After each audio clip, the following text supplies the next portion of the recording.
ఒక డ్రైవర్ ఉన్నాడంట అండి, బస్ నడుపుతున్నాడంట. చాలా జాగ్రత్తగా వినండి. ఆ డ్రైవర్ బస్ నడుపుతున్న సమయంలో చాలా రష్ ఉందంట. బస్ అంతా కూడా చాలామంది జనాలు, చాలామంది ప్రజలు ఉన్నారంట. దాంట్లో చిన్నపిల్లలు, పెద్దవాళ్ళు, ముసలి వాళ్ళు చాలామంది ఉన్నారు. అన్ని రకాల ఏజ్కి సంబంధించిన వాళ్ళు ఉన్నారు, వయసు కలిగిన వారు ఉన్నారు. ఈయన మంచిగానే చక్కగా ముందుకు వెళ్తూ ఉన్నప్పుడు చక్కని ప్రార్థన పరుడంట. ముందుకు వెళ్తున్న సమయంలో అన్ఎక్స్పెక్టెడ్గా ఈయన బస్ ప్రారంభించేటప్పుడు, డ్రైవింగ్ చేసేటప్పుడు ఖచ్చితంగా ప్రార్థన చేసుకొని ఇంట్లో నుంచి బయటికి వెళ్ళి డ్రైవింగ్ చేస్తాడంట అండి. చక్కగా ప్రయాణములో ముందుకు సాగుతున్న వ్యక్తిగా ఉన్నాడు. అయితే ఒక రోజున అన్ఎక్స్పెక్టెడ్గా తను వెళ్తున్న ఆ బస్లో, ఆయన డ్రైవింగ్ చేస్తున్న సమయంలో చాలామంది పబ్లిక్ ఉన్నారంట. చక్కగా సాఫీగానే వెళ్తున్న సమయంలో ఆ బస్లో బ్రేకులు ఫెయిల్ అయ్యాయంట. ఏంటండి? బ్రేక్ ఫెయిల్ అయిందంట. బ్రేకులు ఫెయిల్ అయితే ఏమైనా ఉందా చెప్పండి? ఆయన ఎంత ప్రయత్నించినా, ఎంత బ్రేక్ కొడదామని చూసినా బ్రేక్ మాత్రం ఆగలేని పరిస్థితి అండి. ఆ సమయంలో ఏం చేయాలో అర్థం అవ్వట్లేదు ఆ వ్యక్తికి. తీరా చూస్తే వెనకాల ఎంతమంది ఉన్నారండి? చాలామంది ఉన్నారు. దాంట్లో చిన్న పిల్లలు ఉన్నారు, చాలామంది ఉన్నారు. ఈయన మనసులో ప్రార్థన చేసుకుంటున్నాడంట, దేవా ఎలా అయినా ఎటువంటి యాక్సిడెంట్ అవ్వద్దు, ఎలాంటి ఇబ్బంది కలగద్దు ప్రభా, నువ్వు సహాయం చేయ, నువ్వు సహాయం చేసే దేవుడవు కదా, నువ్వు ఎప్పుడు కూడా మమ్మల్ని కాపాడే దేవుడవు కదా, నీకు అవమానం రావద్దయ్యా నా జీవితం ద్వారా. ఎందుకంటే ఈ రోజున నా ముందు ఏదైనా భయంకరమైన వెహికల్ వస్తే నేను దాన్ని తప్పించలేని పరిస్థితి. ఎందుకంటే బ్రేక్ వేయకపోతే ఏమవుతుందండి? ఆటోమేటిక్గా వెళ్ళి గుద్దుకుంటూ ఉంటాయి, అవునా కదా? అందులో ఎలా పడితే అలా వెహికల్స్ వస్తూనే ఉంటాయి. కానీ ప్రతిదాన్ని దాటుకుంటూ వెళ్ళాలి, అవునా కదా? ప్రతిదాన్ని దాటుకుంటూ వెళ్ళాలి అంటే చాలా కష్టమయ్యా.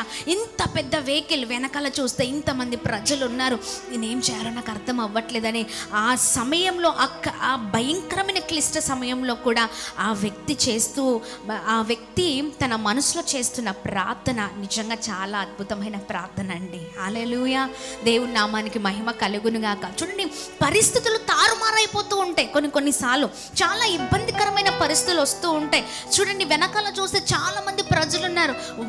ఒకవేళ యాక్సిడెంట్ అయితే ఎంతమంది ఉన్నారో దాంట్లో అంతమంది చనిపోవాల్సిందే, అవునా కదా? చాలా భయంకరంగా ఆ స్పీడ్ కంట్రోల్ చేయలేని పరిస్థితిలో వారి జీవితం ఉంది. ఆ సమయంలో ఆ వ్యక్తి ప్రార్థిస్తున్నాడు. అన్ని వెహికల్స్ని తనకున్న ఆ సమయస్ఫూర్తి ద్వారా చేస్తున్న ఒక పక్క ప్రేజింగ్ చేస్తూనే ఉన్నాడు. ఆయన ఇంకా, దేవా నేనైతే ఏం చేయలేనయ్యా, ఎందుకంటే ఇంత స్పీడ్ నేను కంట్రోల్ చేయలేకపోతున్నాను, నా వల్ల కాదు అని కన్నీళ్ళు కారుస్తూ అలానే డ్రైవింగ్ చేస్తూ మనసులో ప్రార్థన చేసుకుంటున్నాడంట అండి. నిజంగా మన ప్రార్థన వినే దేవుడా కాదా? ఖచ్చితంగా వినే దేవుడండి. హల్లెలూయా, దేవుని నామానికి మహిమ కలుగునుగాక. ఈ భయంకరమైన ఈ పరిస్థితికి వెనకాలన్న ఈ బస్సులో ఉన్న వాళ్ళందరూ గట్టిగా అరుస్తున్నారంట. ఇంకా వారికి ఏదో అయిపోయింది అన్నట్లుగా, ఇంకేదో జరిగిపోతుంది, ఇంకా మేము చనిపోతాం, ఇంకంతే, ఇంకా ఏమీ లేదు అన్నట్లుగా వారు అరిచేస్తున్నారంట.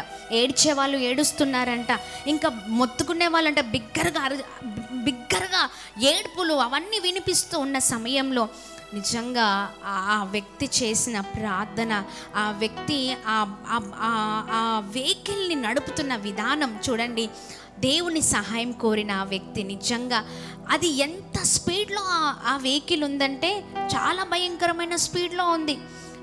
ఏది వచ్చినా అది హిట్ చేసే పరిస్థితి. కానీ ఆటోమేటిక్గా ఈ వెనకాల ఉన్న వాళ్ళంతా భయపడుతూ ఉన్నారు కదా. ఒక లారీ ఎదురుగా వస్తుందంట. ఆ లారీని ఎదురుగా వస్తున్న ఈ బస్సు గుద్దేస్తుందని అందరూ అనుకున్నారండి. కానీ ఎవరో ఇలా చెయ్యి పట్టి ఆపినట్లుగానే దాన్ని ముందు వరకు వెళ్ళి ఆ బస్సు ఇలా ఆగిపోవడం జరిగిందంట. హల్లెలూయా, దేవుని నామానికి మహిమ కలుగునుగాక. చూడండి, ప్రార్థనకున్న గొప్ప శక్తి అదే. చూడండి, ఈ సన్నివేశం ద్వారా మనం తెలుసుకోవాల్సింది ఏంటో తెలుసా? నీకు కూడా అంత భయంకరమైన పరిస్థితులు ఉండొచ్చు, నీకు కూడా అంత భయంకరమైన పోరాటాలు ఉండొచ్చు. ఇంకా నిన్ను ముంచేస్తున్నాయి అన్నట్లుగా ఉండొచ్చు, ఇంకా అయిపోయింది నీ జీవితం అన్నట్లుగా ఉండొచ్చు, ఇంకా ఏమీ లేదు అన్నట్లుగా నీ జీవితం ఉండొచ్చు. కానీ చూడండి, పోరాడాల. ఎప్పటి వరకు పోరాడాలంటే చివరి వరకు పోరాడాల. ఆ స్పీడ్లో కనుక ఆటోమేటిక్గా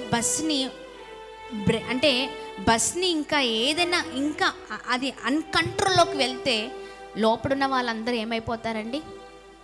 చనిపోతారు. అవునా కదా? లోపడున్న వారందరూ చాలా భయంకరమైన పరిస్థితిని ఎదుర్కొంటారు. కానీ ఆ క్లిష్ట సమయంలో ప్రభుని ఆశ్రయించడం మొదలు పెట్టాడండి. ఆమేన్. చివరి ప్రయత్నం వరకు ప్రయత్నించాడు ఆ వ్యక్తి. Praise the Lord. చివరి ప్రయత్నం వరకు ప్రయత్నించాడు.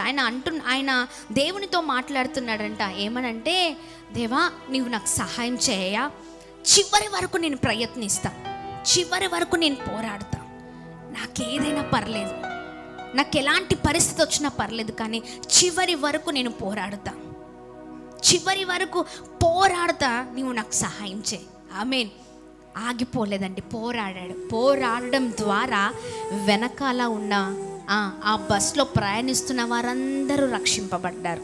Praise the lord. గట్టిగా చప్పట్లు కొడుతూ ప్రభు నామాన్ని మహిమపరుద్దాం. ఆ భయంకరమైన ఆపద నుండి తప్పించబడ్డారు. ఈరోజు నీ కుటుంబం కూడా అంత క్లిష్టమైన పరిస్థితిలో ఉందేమో, భయంకరమైన ప్రమాదకరమైన పరిస్థితిలో ఉందేమో. ఆ బస్సులో ఉన్నవారు అరుస్తున్నట్లుగా, వేదన చెందుతున్నట్లుగా, భయంకరమైన ఆ పరిస్థితిని తట్టుకోలేక మరి చాలా గుండెలు బాదుకుంటూ ఏడుస్తున్న పరిస్థితులు కుటుంబానికి ఉన్నాయేమో. కానీ కుటుంబ యజమానురాలుగా, ఒక క్రైస్తవ కుటుంబ యజమానుడిగా నీవు తీసుకోవాల్సిన నిర్ణయం ఏంటో తెలుసా? ఎన్ని బాధలు వచ్చినా నీవు గనుక ఆ చివరి వరకు పోరాడతావు చూడు, ఆ పోరాటంలో ప్రభుని ఆశ్రయిస్తావు చూడండి, ఆ ఆశ్రయించే విధానం, ఆ చివరి వరకు పోరాడే విధానం ఏమి చేస్తుందంటే నీతో పాటు నీ కుటుంబాన్ని కూడా కాపాడుతుంది. గట్టిగా చప్పట్లు కొడుతూ ప్రభు నామాన్ని మహిమపరుద్దాం. హల్లెలూయా. ఒక వ్యక్తిగా, ఒక క్రైస్తవుడిగా నీవు ఇంట్లో ఆగిపోతే నీ కుటుంబం అంతా ఆగిపోయిద్ది. అవునా? ఎంతమంది జీవితంలో అది ఉందండి, అది జరుగుతూ ఉంది. ఒకప్పుడు మంచి ప్రార్థన పరులు, ఒకప్పుడు మంచి జీవితం, క్రైస్తవ జీవితం ఉంది. ఏదో భయంకరమైన పరిస్థితి వచ్చిందని ఆగిపోయావేమో. నీ ఆగిపోవడం ద్వారా, నీకున్న బలహీనత ద్వారా ఏమైందంటే నీ వెనకాల కుటుంబం అంతా ఆగిపోవడం చూస్తూ ఉన్నారు. ఎంతమంది జీవితంలో అది జరిగింది? ఆగిపోతే కుటుంబం అంతా ఆగిపోయింది. అంతేనా? అవునా కాదా? కుటుంబం ఆగిపోకూడదు. నీ కుటుంబం బలముగా నడిపించబడాలంటే నీ కుటుంబంలో నీవు బలముగా నిలబడాలి. ఆమేన్. ఎవరైతే బలముగా నిలబడతారో, మంచి పోరాడతారో, అది ఎప్పటి వరకు అంటే కడ వరకు ఎవరైతే పోరాడతారో వారిని దేవుడు బలముగా నడిపించే దేవుడండి. హల్లెలూయా. చివరికంట చూడండి, మంచి పోరాటము పోరాడితిని, నా పరుగు కడముట్టించితిని, విశ్వాసము కాపాడుకుంటుని. Praise the Lord. హల్లెలూయా. ఇక మీదట నా కొరకు నీతి కిరీటం ఉంచబడుచున్నది. హల్లెలూయా. ఏముందండి? నీతి కిరీటము ఉంచబడి ఉన్నది. హల్లెలూయా. ఎస్, నీతి కిరీటము. ఆ కిరీటము కొరకు మనం పరిగెత్తాలండి. హల్లెలూయా. అది ఎంతమందికి కావాలండి? Praise the Lord. నీతి కిరీటం ఎంతమందికి కావాలి? హల్లెలూయా. ఆ కిరీటం కావాలి అంటే మనం ఏం చేయాలండి? పరిగెత్తే వారిగా ఉండాలి. రోషము కలిగి పరిగెత్తే వారిగా ఉందుము గాక. హల్లెలూయా. గట్టిగా చప్పట్లు కొడుతూ ప్రభు నామాన్ని మహిమపరుద్దాం. నీవు నిలబడితే అనేకులు నిలబడతారు. ఆమేన్. నువ్వు ఆగిపోతే నీ ద్వారా అనేకులు ఆగిపోతారు. నువ్వు ఎప్పుడు కూడా అనేక ఆత్మల కొరకు పోరాడే కుమార్తెగా ఉందువు గాక. ఆమేన్. గట్టిగా చప్పట్లు కొడుతూ ప్రభు నామాన్ని అందరం కలిసి మహిమపరుద్దామా? హల్లెలూయా.